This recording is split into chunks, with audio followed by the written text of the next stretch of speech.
بسم اللہ الرحمن الرحیم۔ السلام علیکم۔ نور اللہ آپ کی خدمت میں حاضر ہے۔ شہباز شریف صاحب وزیر اعظم بن جائیں گے، آصف زرداری صاحب صدر پاکستان بن جائیں گے، شیڈیول کا اعلان ہو گیا ہے۔ سرفراز بگٹی صاحب کو بلوچستان کی وزارت اعلیٰ کے لیے نامزد کر دیا گیا ہے۔ سندھ کے وزیر اعلیٰ اور پنجاب کے وزیر اعلیٰ نے کام بھی شروع کر دیا ہے،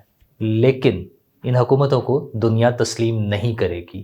کیونکہ عمران خان جیت گیا ہے اپنی کوششوں میں، اپنی ایفرٹس میں، اپنے پروپیگنڈے میں، اور وہ کرنے جا رہا ہے سب کے ساتھ کہ سب بھاگتے پھریں گے اور چھپنے کی جگہ نہیں ملے گی۔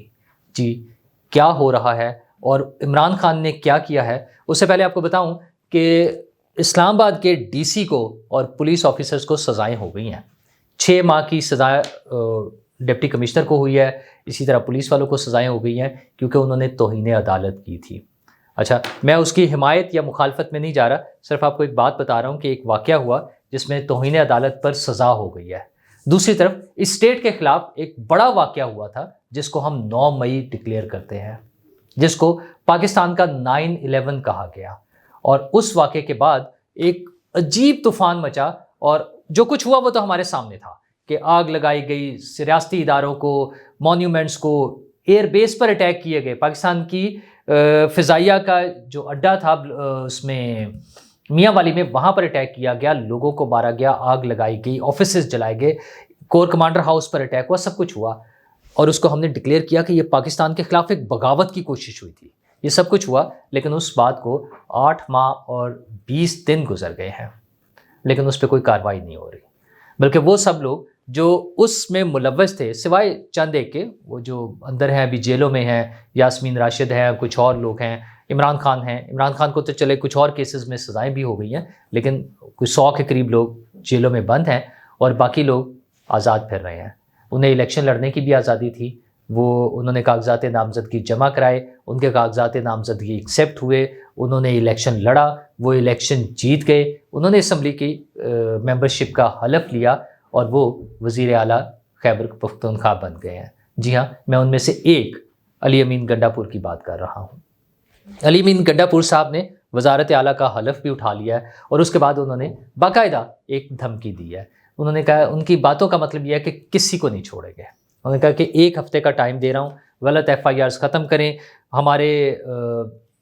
لیڈر عمران خان کو رہا کریں، ان کا جلد فیئر اینڈ فری ٹرائل کریں، کیونکہ فیئر اینڈ فری ٹرائل نہیں ہو رہا۔ اور اس کے ساتھ ساتھ انہوں نے ایک اور بڑی مزیدار بات کی، انہوں نے کہا لیول پلیئنگ فیلڈ تو دور کی بات ہے، ہمیں تو فیلڈ ہی نہیں ملا۔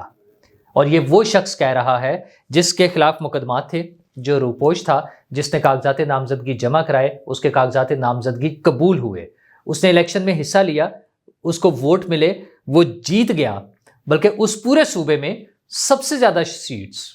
90% سے زیادہ سیٹس جو ہیں صرف PTI کی ہیں۔ PTI کے نام پر جو آزاد امیدوار تھے، اب جو مرضی پارٹی کا نام دے دیں، وہ اس میں سنی اتحاد کونسل کہیں یا جو مرضی کہیں، لیکن وہ آزاد امیدوار جو PTI جن کی سپورٹ کر رہی تھی، وہ سب جیت گئے۔ اچھا، پھر لیول پلیئنگ فیلڈ کیا ہے؟ لیول پلیئنگ فیلڈ ایک پروپیگنڈا جس پہ وہ بڑی کامیابی سے شور مچا رہے ہیں۔ اچھا، انہوں نے اور بھی چیزیں کیا، انہوں نے کہا جی ہمارا قصور کیا ہے، عمران خان کا قصور کیا ہے کہ اس نے 27 سال جدوجہد کی ہے۔ کیا جدوجہد کیا ہے؟ ایک نفرت کا بیج بویا، نفرت کا پروپیگنڈا کیا، نفرت کی کمیونیکیشن کو آگے لے کے چلا، لوگوں میں اس آگ کو بھڑکایا، اور اس کا نتیجہ 9 مئی کی صورت میں ہمارے سامنے ہے۔ جو سوسائٹی میں ڈویژن اپنی جگہ، لوگوں کی لڑائی جھگڑے اپنی جگہ، سیاستدانوں کو گالیاں نکالنا اپنی جگہ، چور اور ڈاکو کہنا اپنی جگہ، لیکن ریاستی اداروں پہ جس طرح سے حملہ کیا گیا، وہ ایک باقاعدہ دہشت گرد تنظیموں والا معاملہ تھا۔ لیکن اگر وہ سب کچھ کرنے کے بعد بھی وہ سب لوگ جو اس چیز میں ملوث تھے، جن لوگوں نے یہ کام کیا، جن پر یہ الزام لگا، وہ سب آزاد ہیں، وہ حکومتی عہدیدار بن گئے ہیں، وہ ریاست کو، ظاہر ہے ایک صوبہ بھی تو ایک اسٹیٹ ہے نا، ایک صوبہ، اس کے اداروں کو حکم دے رہے ہیں کہ آپ نے یہ کرنا ہے اور یہ نہیں کرنا۔ تو یہ آج کا ہمارا حال ہے۔ آج کی تاریخ میں جب 1 مارچ 2024 کو میں آپ سے بات کر رہا ہوں، تو 9 مئی 2023 کے ملزمان یا مجرمان جو بھی تھے، وہ اب اقتدار میں آ گئے ہیں۔ اچھا، باقی رہ گئے عمران خان، تو اس نے بھی باہر آ جانا ہے۔ وہ کیسے؟ چند ایک کیسز میں انہیں سزا ہو گئی ہے، لیکن انہوں نے کوششیں کی، انہوں نے لابنگ فرمز ہائر کی، اور یہ جو ہی وہ اقتدار سے نکلے تھے عمران خان صاحب، تب سے انہوں نے یہ کام شروع کر دیا تھا۔ میرے جیسے لوگ اس بات پر بار بار شور مچاتے رہے، لیکن ہمارے دانشور کہتے ہیں کہ اس سے کوئی فرق نہیں پڑتا۔ انہوں نے IMF کو خط لکھا، بلکہ یہ خط تو بعد میں ہے، جب ان کی صوبوں میں ابھی حکومت تھی، نہیں ٹوٹی تھی، تب انہوں نے کوششیں کی، شوکت ترین صاحب نے خط لکھنے کی کوشش کی۔ لوگوں نے کہا اس سے کیا فرق پڑتا، کچھ بھی نہیں ہوتا۔ اب تو انہوں نے باقاعدہ خط لکھ دیے ہیں، اور ہم اس بات پہ شادیانے بجا رہے ہیں کہ IMF نے ان کو کوئی جواب نہیں دیا۔ IMF کا جواب تو ضروری نہیں ہے، لیکن امریکہ کی طرف سے جواب آ گیا ہے۔ جواب نہیں بلکہ سوال آ رہا ہے، اور وہ اس طرح سے ہے کہ امریکی کانگریس کے 30 سے زائد سینیٹرز نے ایک خط لکھا ہے جو بائیڈن کو، امریکی صدر کو، اور یہ سارے ڈیموکریٹک اس کے ہیں سینیٹرز ہیں، کانگریس کے ممبرز ہیں، اور انہوں نے ایک طویل خط لکھا ہے، اور وہ خط بیسیکلی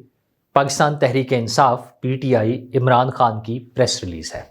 جس میں انہوں نے پہلی چیز تو یہ کہی ہے اپنے امریکی صدر کو کہ پاکستان کی آئندہ آنے والی حکومت کو تسلیم نہ کریں اس وقت تک جب تک اس کی پراپر انویسٹیگیشن نہیں ہو جاتی ہے کہ یہ الیکشن کیسے ہوئے ہیں، کیا کیا دھاندلی ہوئی ہے اور کیا کچھ ہوا ہے۔ 3 مین پوائنٹس انہوں نے اس خط میں، یہ آپ کے سامنے خط ہے اس میں لکھے ہوئے ہیں۔ دوسرا ان کا ہے کہ حکومت نے ان سب لوگوں کو گرفتار کر لیا ہے جو بولتے تھے، جو بات کرتے تھے، ان سب کو رہا کریں اور امریکہ کو بتائیں کہ وہ رہا ہو گئے ہیں۔ ظاہر عمران خان سمیت، عمران خان پر تو انہوں نے بتایا کہ کچھ الزامات لگا کے جو کہ مشکوک ہیں، اور انہیں 14 سال اور 10 سال کی سزائیں دی گئی ہیں الیکشن سے پہلے، اور وہ بھی غلط طریقے سے دی گئی ہیں۔ پھر انہوں نے کہا کہ ہیومن رائٹس اور جمہوریت کو ذرا کم درجے پر رکھنے کی وجہ سے ہمیں ان کی امداد، ہر طرح کی امداد، وہ فوجی امداد ہو یا دیگر حوالے سے جتنی بھی ہم انہیں سپورٹ کر رہے ہیں، اس سب کو بند کر دینا چاہیے۔ یہی تو عمران خان صاحب چاہتے تھے، یہی تو ان کی کوشش تھی۔ ایک طرف ایبسولوٹلی ناٹ کا نعرہ لگانے والے، اور وہ جو علی امین گنڈا پور نے بھی کہا کہ ہم آج غلام ہیں، ہمیں حقیقی آزادی چاہیے، تو وہ حقیقی آزادی یہ ہے کہ PTI عمران خان امریکہ سے امریکی صدر کو خط لکھوا رہے ہیں کہ پاکستان کی امداد بند کریں، پاکستان میں لوگوں کو رہا کریں، اور پاکستان کی حکومت کو تسلیم نہ کریں جب تک عمران خان اور ان کی پارٹی، یہ ایگزیکٹ انہوں نے نہیں لکھا، مطلب یہ ہے کہ وہ تمام مطالبات جو عمران خان اور ان کی پارٹی کر رہی ہے ان کو پورا کیا جائے۔ اور اس میں انہوں نے مزید ریفرنسز جو دیے ہیں وہ فافن کے ہیں، کہ فافن نے کہا ہے کہ بہت سارے حلقوں میں 47% یا اتنا انہوں نے ایک نمبر دیا ہے، نہیں انہوں نے بلکہ 2/3 کہا ہے، انہوں نے کہا 2/3 ایریاز ایسے ہیں جہاں پر دھاندلی کی گنجائش موجود ہے، وہاں جو بد انتظامی ہوئی ہے، اللیگل، یا اس طرح سے انہوں نے کچھ ورڈز استعمال کیے ہیں کہ جو کام ہوا اس کی وجہ سے امکان ہے کہ وہاں پر دھاندلی ہو سکتی ہے 2/3 پہ۔ تو مجھے نہیں سمجھ آتی کہ یہ جو تقریباً کوئی 30-40%، وہ 40% سے زیادہ سیٹس جیت گئے ہیں، وہ کہاں سے آئی ہیں؟ ایک صوبہ پورے کا پورا وہ جیت گئے ہیں، وہ کیسے جیت گئے ہیں؟ وہ فافین اور یہ سب لوگوں کو، اچھا ایگزیکٹ اس میں کیا ہوا ہے، مینشن کیا ہوا ہے کہ ہماری سیکیورٹی فورسز، پاکستان کی سیکیورٹی فورسز اور الیکشن اتھارٹیز، انہوں نے ان کا مس کنڈکٹ ہے، ان کی ریگنگ ہے، ان کا غلط طرز عمل ہے، ان کی 2 نمبری ہے، جس کی وجہ سے سارا الیکشن ریگ ہوا ہے۔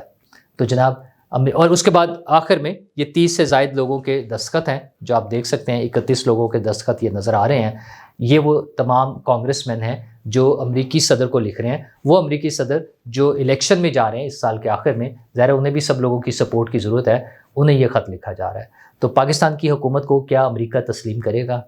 کیا امریکہ پاکستان کی امداد بند کر دے گا؟ یہ سارے بڑے اہم سوالات ہیں۔ ہم یہ الیکشن تو ایک ایپیسوڈ ہے نا، اس کے علاوہ بھی کچھ ایپیسوڈ چل رہے ہیں۔ پاکستان کا ایک بڑا اس وقت ایشو جو ہے وہ سی پیک ہے۔ چائنا کے ساتھ مل کر ہم جس سی پیک کو بنانے کی کوشش کر رہے ہیں، یا چائنا کوشش کر رہا ہے اور ہم اس میں شامل ہیں، وہ پاکستان کی ترقی کے لیے ایک بڑا سنگ میل بن سکتا ہے۔ مطلب اس میں ساری دنیا کے ساتھ ہم کنیکٹ ہو کے ٹریڈ کریں گے۔ اچھا، دنیا میں ترقی ٹریڈ سے ہی ہوگی نا، کاروبار ہوں گے، لین دین ہوگا، دنیا آگے چلے گی۔ امریکہ شاید یہ نہیں چاہتا، اور اس موقع پر آپ کو یاد ہوگا کہ عمران خان صاحب کی حکومت نے آ کے تو سب سے پہلا کام ہی یہ کیا تھا کہ سی پیک کے معاہدوں کو روک کر، ان کے پروجیکٹس کو روک کر، اور اس کی ڈیٹیلز جو لیک کی گئی تھی وہ ہمارے سامنے ہے سارا۔ تو اب پھر امریکہ اس پارٹی کی حمایت کر رہا ہے جو انہیں یہ سروسز پہلے بھی دے چکی ہے، اور موجودہ حکومت اس بات پہ تیار نہیں ہے، موجودہ سیٹ اپ یوں کہہ لیں، مطلب انکلوڈنگ فوج، آرمی، اسٹیبلشمنٹ، کوئی بھی تیار نہیں ہے کہ امریکہ کی بات سن کے سی پیک کو رول اوور کر دیا جائے، بلکہ نئی حکومت جو آنے والی ہے، نواز شریف صاحب کی حکومت پارٹی، پاکستان مسلم لیگ نواز اور پاکستان پیپلز پارٹی آصف زرداری صاحب کی سربراہی میں، آصف زرداری صاحب اور نواز شریف صاحب یہ دونوں اس کے بانی ہیں سی پیک کے، اس کو بنانا شروع کرنا پاکستان میں، اس کو شروع کرانے کے لیے اور اس کو آگے لے کے چلنے کے لیے۔ تو یہ ایک بڑی گیم ہے، انٹرنیشنل گیم ہے، اور پاکستان میں کچھ لوگ اس کے کارندے بن رہے ہیں، امریکہ کے، پاکستان کی ترقی کو روکنے کے لیے، پاکستان کے معاشی سٹیکس کے خلاف جا کر کام کرنے کے لیے، اور بظاہر تو وہ اس میں کامیاب نظر آ رہے ہیں۔ اللہ ہمیں بچائے ان کی کامیابیوں سے اور اس قسم کے مسائل سے۔ دنیا میں آئسولیٹ ہو کر نہیں رہا جا سکتا، مطلب گزارا تو ہوتا ہے دنیا میں، ہم نے ایسے ممالک دیکھے ہیں، لیکن پھر ان کے حالات بہت برے ہوتے ہیں۔ تو ہم اس آزمائشوں سے بچ جائیں، لیکن کیسے؟ کیا ہم ان عناصر کو روک سکتے ہیں جو پاکستان کے خلاف سراسر، یہ پاکستان سے غداری، میں تو اس کو سمپلی غداری سمجھتا ہوں کہ پاکستان کے مفادات کے خلاف، پاکستان کے عوام کے مفادات کے خلاف، پاکستان کی اسٹیٹ کے مفادات کے خلاف، پاکستان کے معاشی مفادات کے خلاف جو یہ کام کر رہے ہیں، یہ خط لکھنے، یہ لابنگ کرنا، یہ سب کچھ کر رہے ہیں، اور ہم انہیں وزیر اعلیٰ بنا رہے ہیں۔ پاکستان کا اللہ حافظ۔ کاش ہماری سیاسی جماعتیں، ہماری اتھارٹیز، ہماری اسٹیبلشمنٹ اس طرف توجہ دے، اور پاکستان مزید بحرانوں کا، مزید مشکلات کا شکار ہونے کی بجائے ہم ایک پرامن اور خوشحال معاشرے کا حصہ بن سکیں۔ شکریہ۔